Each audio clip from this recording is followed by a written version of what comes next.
Bon allez, pas chasser.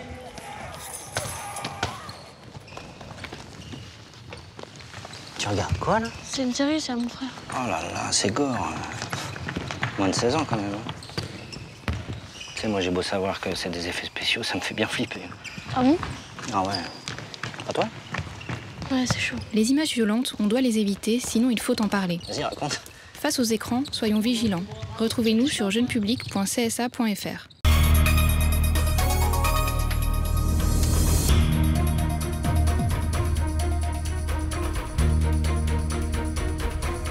Près de 171 viols signalés pour l'année 2016 en Guadeloupe. Les femmes sont encore trop souvent victimes d'agressions en tout genre. La loi est-elle suffisamment répressive en la matière? Les violences faites aux femmes à la une de votre édition. Et la Banque alimentaire fait appel à votre générosité. Elle organise depuis ce matin une grande collecte. Vous avez jusqu'à demain pour faire vos dons. Ils seront redistribués aux personnes les plus démunies de l'archipel. À Gosier, les taxis ont enfin un emplacement qui leur est réservé. La ville, l'une des plus touristiques de la Guadeloupe, a décidé de donner une cohérence à sa politique de transport. Le reportage de Karen Diama est à venir. En Martinique, la magie de Noël égaye cette fin de mois de novembre. À l'occasion de la Black Friday, le plus grand centre commercial de l'île a invité ses clients à entonner quelques chants de la Nativité, de quoi se mettre dans l'ambiance du Noël à venir. Bonsoir, je suis ravie de vous retrouver. Nous ouvrons l'édition de ce vendredi 25 novembre sur l'actualité sociale. Depuis quelques semaines, les conflits sociaux font partie du quotidien des Guadeloupéens. Plusieurs secteurs sont concernés, l'eau, la santé, la distribution pétrolière. Où en sont les négociations concernant les derniers conflits en cours? Le point avec Nathalie Dinan, Moïse Exter et Patrick Curie. Issue favorable après plusieurs semaines de grève, des protocoles de suspension de conflits ont été signés au centre hospitalier universitaire et à la sécurité sociale. À la CGSS, la réintégration d'un collaborateur a mis fin à la grève. Après accord trouvé sur le premier point, donc nous avons convenu avec le syndicat, donc nous sommes tombés d'accord sur le fait que à ce stade, la grève pouvait être suspendue et la liste des autres points sera examinée dans un calendrier qui va se poursuivre et dans un cadre de sérénité retrouvé. Donc nous avons pendant toute cette période, y compris pendant les périodes de blocage, mis en place des opérations qui ont permis de continuer à payer les prestations et de continuer à encaisser les cotisations. Et je crois qu'on peut rassurer quand même la population en disant que on fera tout, tout le monde fera tout pour rattraper le retard le plus rapidement possible, avec des ordres de priorité, avec des urgences. Et les urgences, c'est en particulier l'ouverture des droits des assurés sociaux et les paiements des indemnités journalières. Demande à nous, c'était réhabilitation par en réaffectation à la direction AI, réaffecté en bureau AI et réaffecté en emploi AI, nous gasser gratel, à ces demi de coin, à ces situations à gratésier. Donc la direction pourquoi trouver quelqu'un a fait ça, la direction pourquoi trouver une solution à faire les collègues rentrer en toute sécurité. Donc ça a fait plus d'un mois et demi qu'ils ont un droit d'alerte. Un droit d'alerte à ces situations-là. Donc, prochain rendez-vous que nous avons après, un paquet de rendez-vous, un paquet de moun déjà fait, venu faire prélèvement, c'est lundi matin au 30 sanitaire. La direction plutôt fait un grand assemblée avec le personnel là pour dire qu'est-ce qu'a compté fait. Du côté du CHU, le mouvement social qui a perturbé le fonctionnement est suspendu. La direction s'est engagée à mettre en place des recrutements avec et sans concours. Le syndicat est satisfait. Il a été acté que pour le recrutement sans concours, qui concerne les agents d'entretien qualifiés, les agents de services hospitaliers et les adjoints administratifs. Donc, les concours, le recrutement va être lancé immédiatement. Donc, ces agents vont recevoir à leur domicile un courrier les incitant à postuler et puis à remplir, constituer leur dossier. En deux, c'est les agents qui relèvent de la loi Sauvadet, loi qui est prolongée jusqu'à 2018, c'est concours réservé. Donc là aussi, tous les agents CDD, CDI éligibles pourront passer ces concours et ça va être au mois de décembre. Les deux institutions ont établi des calendriers de négociation avec les représentants syndicaux afin de débattre des autres points de revendication. Conditions de travail, avancement de carrière seront au cœur des débats, entre autres. Et sachez que les négociations entre le syndicat des gérants de stations-service et l'UTPP-UGTG reprendront jeudi prochain. Pour le moment, le mouvement de grève est suspendu. Et l'autre titre de l'actualité, c'est la 17e journée internationale pour l'élimination de la violence à l'égard des femmes. Certains d'entre vous ont peut-être encore en tête cette sordide affaire de viol d'une septuagénaire dans son commerce de Pointe-à-Pitre le 13 novembre dernier. Cette année, près de 71 femmes ont été victimes de viols en Guadeloupe. Comment se reconstruire après un tel drame? Il existe des structures spécialisées. Exemple en Guyane, dans un centre d'hébergement et de réinsertion sociale rattaché à l'hôpital. Leur maître mot, offrir sécurité et accompagnement aux victimes 7 jours sur 7 et 24 heures sur 24. Elsa Gonzalez. Une grande grille en fer marque l'entrée du bâtiment. Autrefois appelé maison des parents, ce centre a toujours été à vocation sociale. Aujourd'hui, Vanessa, résidente depuis 5 mois, nous fait la visite. Where you wash the clothes. This number 2 is Stevens Felilda. Chambre, just 9 mois. Je peux rester pour 9 mois. Ici, on fait comme chez soi. Ménage, entretien des chambres, préparation des repas. Chaque tâche est partagée et effectuée à tour de rôle. Des ateliers et animations sont mis en place pour favoriser autonomie et savoir-faire. Ce matin, c'est coutu. Maltraitance physique ou verbale, expulsion du domicile familial, elles ont chacune leur raison. J'arrive ici, j'appelle urgence. Urgence, venez sortir moi et maintenant là. Juste maintenant, je suis là. Ma copine, j'habite avec. Il dit, je peux aller laisser la maison et après mon visage, puis je peux partir. Je ne peux pas ça pour rester avec mon petit à la maison. Je appelle 115. Même mon mari appelle le gendarme pour mon parti. Au CHRS, il y a l'hébergement d'urgence pour les femmes en situation de détresse immédiate et l'hébergement temporaire. Pour une durée de 3 mois minimum, ces femmes peuvent rester jusqu'à 12 mois maximum afin de se reconstruire et reprendre confiance en soi.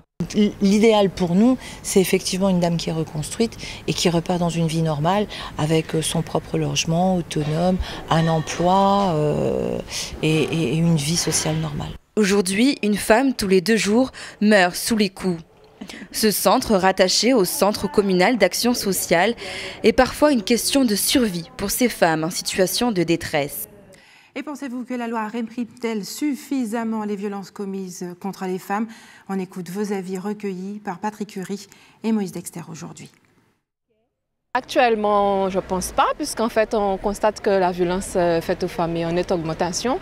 Donc, il y a autre chose à faire. Il doit être plus sévère.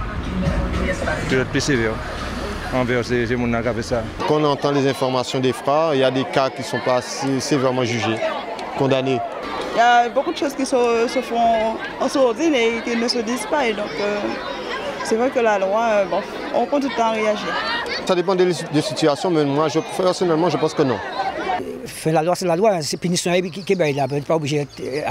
Pour y passer sévère. Mais pour certains, il est trop sévère. Peut-être pour certains, aussi pas assez sévère qu'on a dit. Ils ont mis les portables à disposition. C'est vrai qu'il y a toute une série de réglementations, mais ça ne suffit pas parce que ça continue à augmenter. Il faudrait que la loi soit plus sévère que ça. Parce que bon, lorsqu'on regarde autant de femmes qui se font frapper par les hommes, d'accord, il serait temps que cela se cesse. Pour moi, c'est encore timide au niveau des lois. Je trouve qu'il y a encore du laisser-aller, il y a encore des choses qui sont trop tolérées et je pense qu'il faudrait durcir un petit peu plus. On entend dans tous les médias, les journaux, on parle souvent de ça et généralement il y a toujours un fait de violence faite aux femmes et je pense que c'est assez réprimandé et les peines de prison sont assez lourdes aussi pour l'homme. Bon là on commence à réagir mais il faut encore sévir. Comme chaque année, la Fédération française des banques alimentaires organise une grande collecte nationale. Elle a commencé aujourd'hui chez nous. Les détails avec Karen Diama. Pour convaincre un plus grand nombre de donateurs, La Banque alimentaire a choisi Rony Théophile comme premier parrain de la collecte nationale. Quand on a un visage connu, qu'il soit Rony Théophile ou quelqu'un d'autre, les gens ont plus tendance à dire d'ailleurs, allez, ça y est, on y va, on va essayer de le suivre. Et puis bon, la France, il y a 14% de personnes qui vivent en dessous du seuil de pauvreté. Ici aussi, nous avons des gens, puisque nous sommes la France, qu'on le veuille ou non, et ceux d'ici, il faut s'en occuper. Et puis je parle souvent nous parlons du vivre ensemble, du y'en a l'autre. C'est important, ça aussi c'est le vivre ensemble, ça aussi c'est le y'en a l'autre. Parce que même maintenant avec les nouvelles règles, les nouvelles choses, avec tout ce qui se passe maintenant, même quand on veut un appartement, on entend beaucoup parler même de colocation. Mais c'est pareil, c'est comme si la Guadeloupe, nous sommes colocataires en Guadeloupe, il y a de ceux qui peuvent et de ceux qui ne peuvent pas. Alors ni qui avons la possibilité d'aider, il est d'aider. Il faut les aider plutôt. Et s'il y a une chose pour laquelle on ne sera jamais jugé, condamné ou quoi que ce soit, c'est bien d'aider, que de donner un peu de soi. C'est un mec à laver l'autre, c'est des mecs à laver, on figure, c'est ça. Créée en 1997, la Banque alimentaire lutte contre la faim et le gaspillage grâce à plusieurs partenaires comme l'État ou encore la grande distribution, mais compte surtout sur les collectes annuelles. Nécessité absolue de pérenniser cette manifestation parce que notre population souffre et notre population a besoin de notre présence sur le terrain. Compte tenu de la demande de nos bénéficiaires, nous devons dépasser les 41,5 tonnes que nous avons récoltées en 2015. Il faut savoir aussi que lors de la collecte régionale, nous avons récolté 33 tonnes, mais on peut dire qu'on avait été handicapé par le début de l'euro qui se passait le même jour. À l'issue de ces 2 jours de collecte, les denrées seront stockées à l'entrepôt de la Banque alimentaire avant d'être redistribuées aux personnes les plus démunies. Restez sur ATV Guadeloupe dans quelques minutes. Une friperie à connaître absolument, les Colouk. Et puis un vent de Noël souffle sur les centres commerciaux.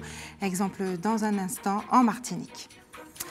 C'est une bonne nouvelle pour les touristes, mais aussi pour les usagers locaux. La ville du Gosier, commune touristique par excellence, a décidé de mieux considérer les taxis et autres voitures de petite remise.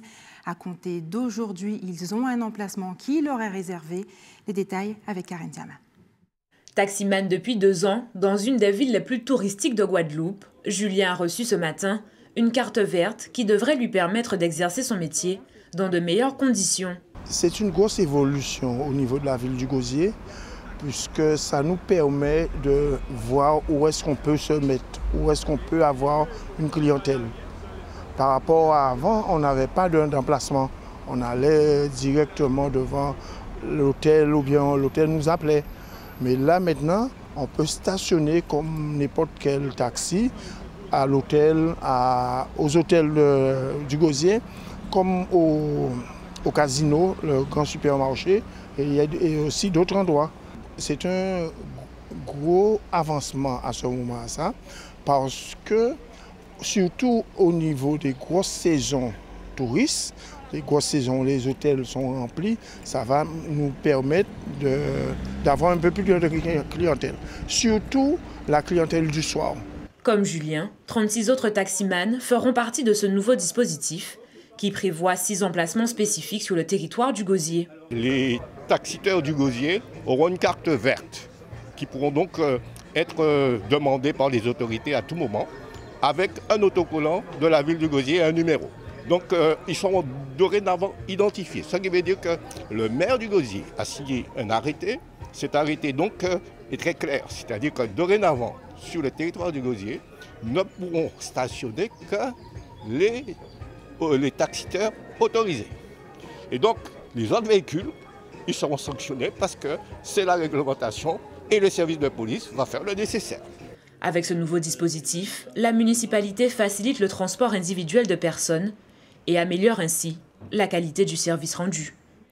Eux veulent faire de la Guadeloupe la première destination connectée de la Caraïbe. La start-up West Indies Connect présentait son projet Hotspot Wi-Fi mobile aujourd'hui à l'ancien lycée agricole de Bemao. Découverte de celui-ci avec Linda Kayarsi. Vendre la destination Guadeloupe tout en facilitant un accès Internet au débit aux touristes, telle est l'ambition de la start-up West Indies Connect. Concrètement, aujourd'hui, pour avoir accès à Internet, il faut soit consommer en fait dans un café, quand cela fonctionne, soit le faire en fait à son hôtel, encore une fois, quand cela fonctionne. Donc nous, on améliore parce qu'on apporte en fait un confort et une sécurité. Il ne faut pas oublier que, bien sûr, dans la gestion actuelle du voyageur, l'accès Internet est devenu primordial. Rien de plus simple pour avoir sa solution Internet illimitée et sans engagement. Tout d'abord, une réservation en ligne en un clic sur West Indies Connect. Et cette petite boîte bleue vous attend à l'aéroport Paul Caraïbes. À l'intérieur, votre hotspot Wi-Fi mobile. Une fois le boîtier récupéré, très simple d'utilisation parce qu'il sera déjà prêt en fait et chargé. Vous avez juste à appuyer en fait sur le premier bouton de façon à pouvoir l'allumer.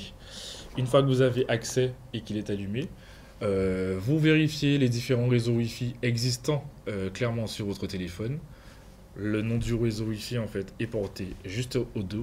Vous rentrez le mot de passe et vous commencez à bénéficier directement en instantané d'Internet en illimité. Il faut débourser en moyenne 10 € par jour, un tarif dégressif selon la durée du séjour, et 5 utilisateurs peuvent se connecter simultanément. Pour l'instant, seuls 10 hotspots Wi-Fi mobiles seront commercialisés dès le 1er décembre. D'ici 6 mois, une centaine. La start-up West Indies Connect est bien partie pour faire de la Guadeloupe la première destination connectée de la Caraïbe. Pour la 6e année consécutive, la mutuelle MGPS organise ce dimanche dans le cœur de Jarry sa course solidaire annuelle, les 5 km MGPS pour la cause du handicap. Désir Elio, bonsoir. Bonsoir. Merci d'avoir accepté notre invitation. Vous êtes le président de la MGPS. Alors c'est l'événement sportif et solidaire de l'année pour cette cause, le handicap. Ce dimanche, les valides et les non-valides, et même les enfants seront invités à participer à cette manifestation. Comment cela va-t-il se passer? Expliquez-nous. Alors, il faut que je précise que cette course a un double objectif.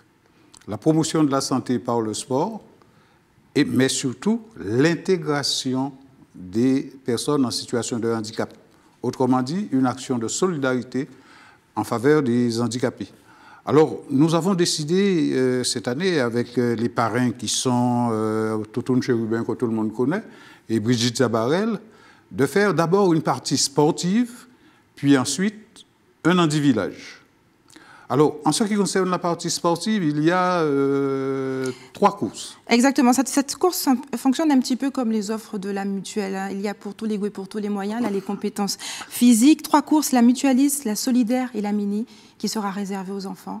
Absolument. Alors, la mutualiste, la solidaire, la mutualiste, c'est réservé aux sportifs.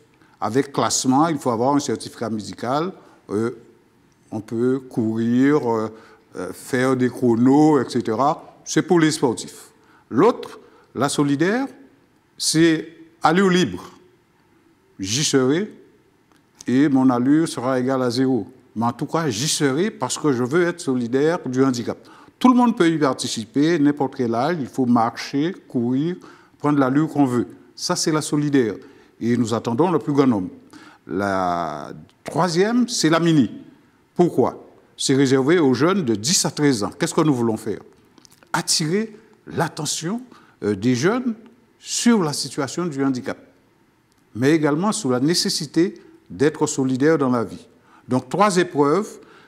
La mutualiste qui partira à 7h45, la solidaire qui partira à 7h50, puis après l'arrivée de toutes ces personnes, nous ferons partir la mini à 9h. Vous l'avez plus ou moins dit tout à l'heure en ouverture, mais quel est le message que vous souhaitez transmettre aux Guadeloupéens à travers cette manifestation? Vous savez, nous voulons leur dire que la vie des personnes handicapées ou des personnes en situation de handicap n'est pas facile. Vous savez, le conseil départemental consacre plus de 40 millions à la situation des personnes handicapées. Les actions concernent particulièrement les prestations qui sont versées, l'hébergement, le logement en centre d'accueil ou à domicile et également les déplacements. Mais malgré l'importance du budget, il n'y a pas suffisamment d'actions en faveur du handicapé. Et tous ceux qui veulent se consacrer à cette noble cause ont leur place. Est-ce votre constat en tant que président d'une mutuelle? Absolument. Ça, c'est notre rôle parce que nous sommes là pour faire de la solidarité. Notre activité même, c'est une activité solidaire, puisque ceux qui ne sont pas malades cotisent pour ceux qui sont malades de manière à leur permettre de se soigner toute leur vie durant.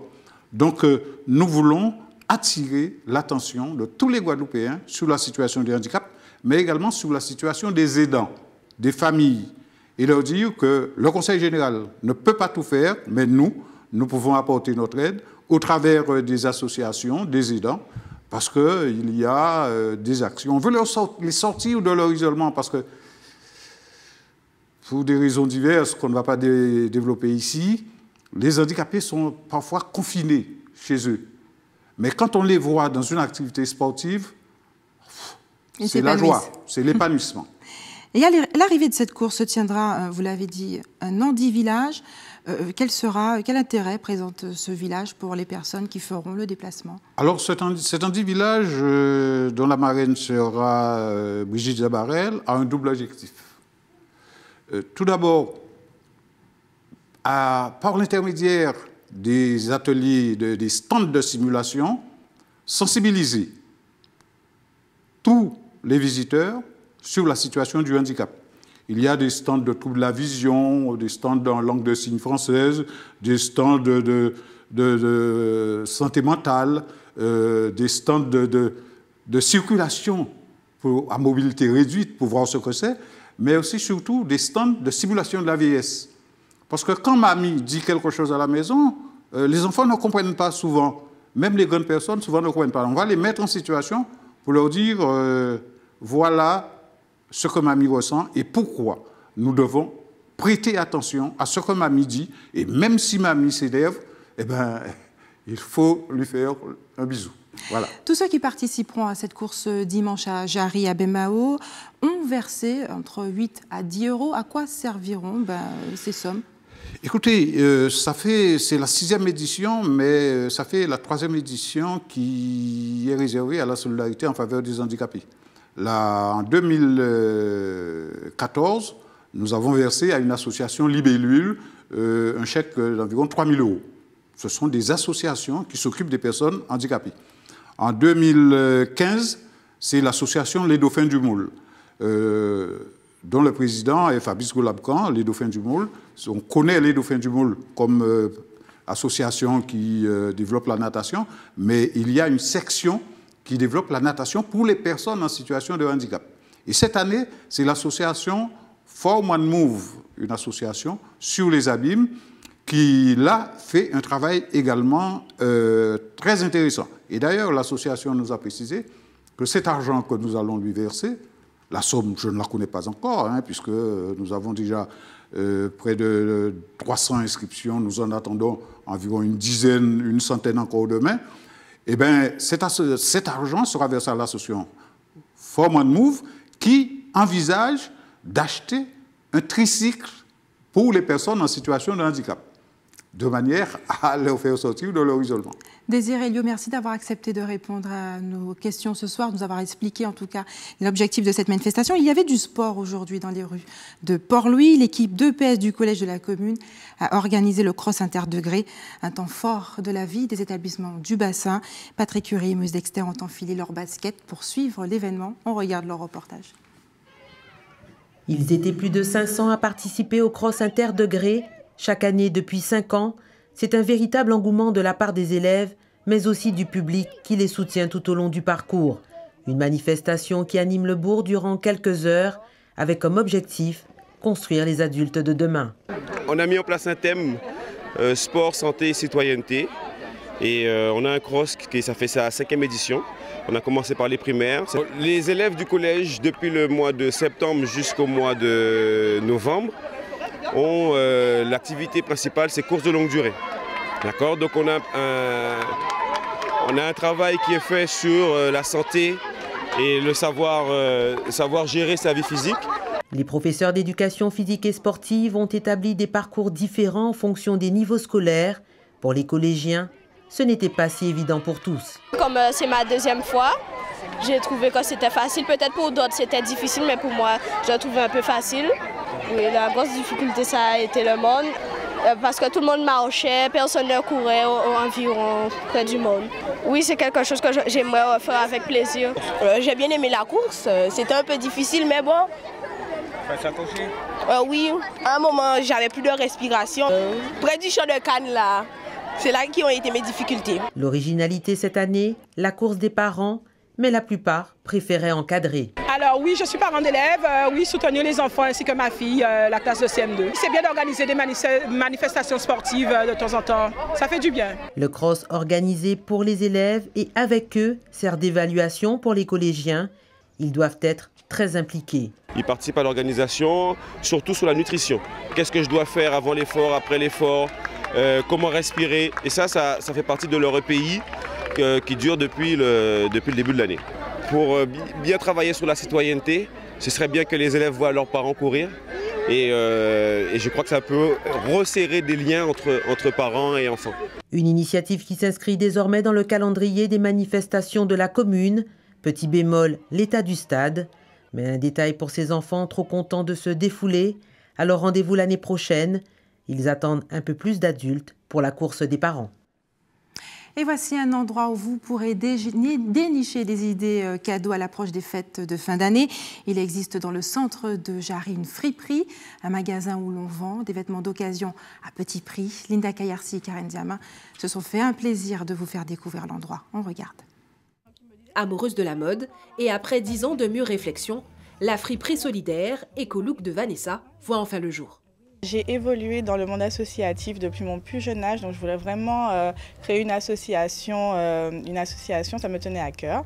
Et puis je suis vraiment portée sur le recyclage et le développement durable, donc j'ai allié en fait toutes mes passions en une boutique. Une friperie aux allures de boutique de prêt-à-porter, chaleureuse, achalandée de vêtements, de maroquinerie, d'accessoires à petit prix.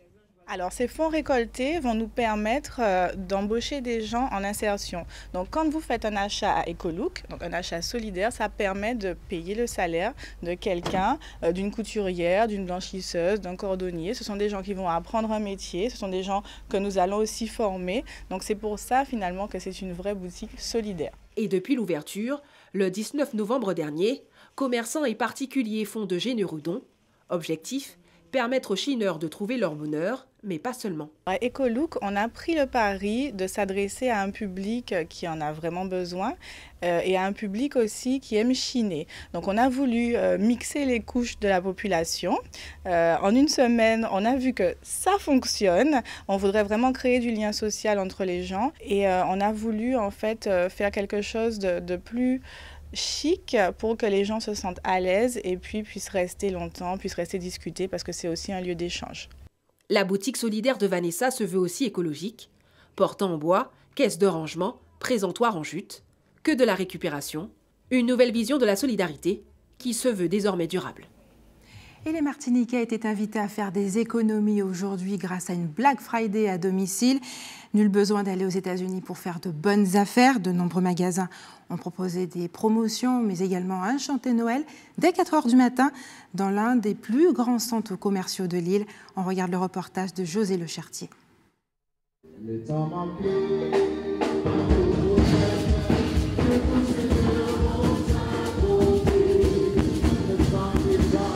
5 h du matin, les Noctambules ont fait le déplacement. Le groupe Troubadour donne le rythme. Il y a une magie dans tout ça et j'ai l'impression que c'est plus chaud. D'ailleurs, on l'a même chanté. Et d'où Vanjou, c'est la Noël la plus belle et plus chaud. La musique, la danse, on reviendra. On n'a pas encore dormi depuis hier, on a joué. On n'a pas dormi, on est resté ici directement. Et comme on a la pêche en permanence, on a des vitamines dans les cheveux, dans les doigts et dans les pieds, alors on ne dort jamais. Je ne me réveille jamais tôt. Mais là, comme c'était pas loin, puis c'était les Troubadours, donc je me suis réveillée à 3 h, le temps de me préparer pour être ici pour 4 h.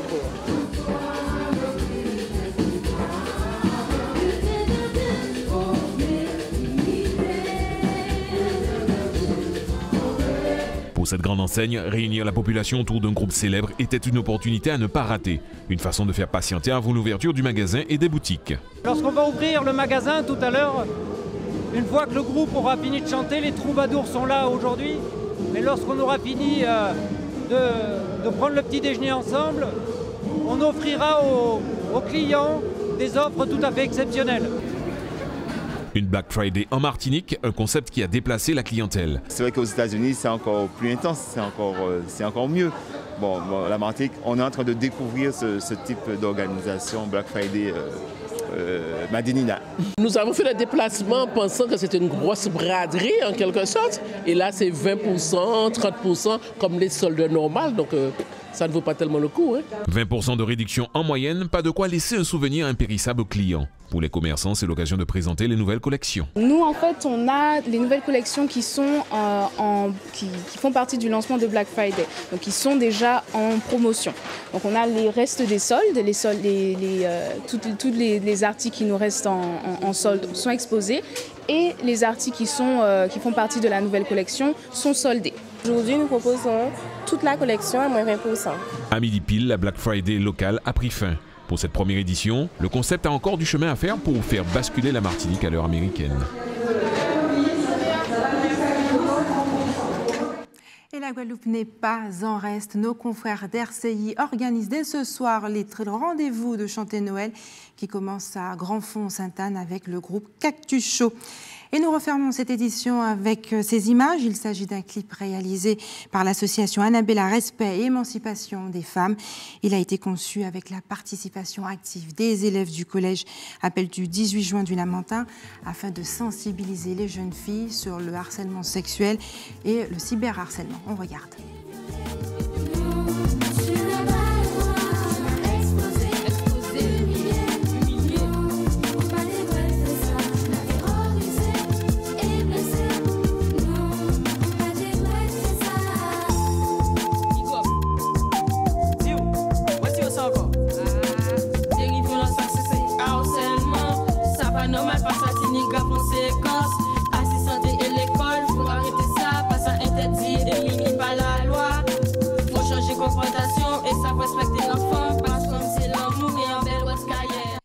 Sur cette note positive que se referme cette édition locale. On se retrouve dans quelques instants pour le rappel des titres.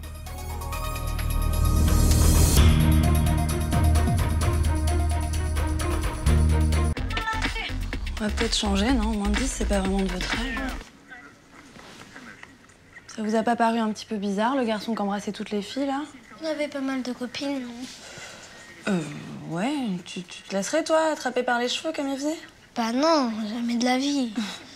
Je sais pas, tous les garçons qui applaudissent autour, c'est franchement... au secours. Les images choquantes, on doit les éviter, sinon il faut en parler. Pourquoi? Face aux écrans, soyons vigilants. Retrouvez-nous sur jeunepublic.csa.fr.